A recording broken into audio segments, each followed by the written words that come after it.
Right now I'm currently sitting with my feet in the nice, cool Colorado River. I'm looking in front of me is the great Grand Canyon, and it is just gorgeous here at our campsite.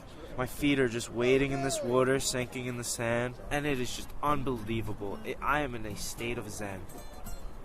This is Scott, Sam, Casey, Lou, Jordana, Nico, Marcus, Nota, Diana, Alondra, Kian, Anthony, Tim, Eva, Zane, Jeremy, Anand, Will, Keenan, Tara, Andrew, Matt, Kaylin, and this is Lead the Way! In June 2014, 19 students gathered at the Grand Canyon. Half of them were sighted, and the rest were either blind or visually impaired. Through collaboration between No Barriers Youth, Grand Canyon Youth, Grand Canyon National Park, and the National Park Service's Natural Sounds and Night Skies Division, these teens hope to learn more about the canyon's incredible soundscape. Armed with sound recorders, the students documented what they heard, from the noises of the canyon's rim to the rich sounds echoing as they rafted the Colorado River. They not only learned why natural sound is a valuable resource, but how it affects their ecosystem and their role in soundscapes. And many said the experience transformed how they see themselves. June 28th. I personally think that their noise is like a really, really annoying thing, like an airplane going by. and the helicopters. They totally disrupt that vibe that you get from being down here. There are these like motorboat things. Hollers are starting to bug me. Most of the time it was people.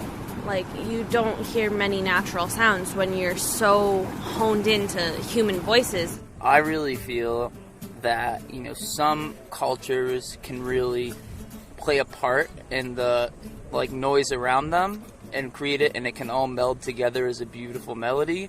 But I feel like other societies, are intrusive to those sounds, and those cultures, can do harm to the soundscapes.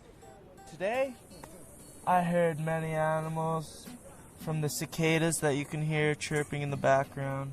This morning at camp, there was this family of ravens, and they were like, rah, rah.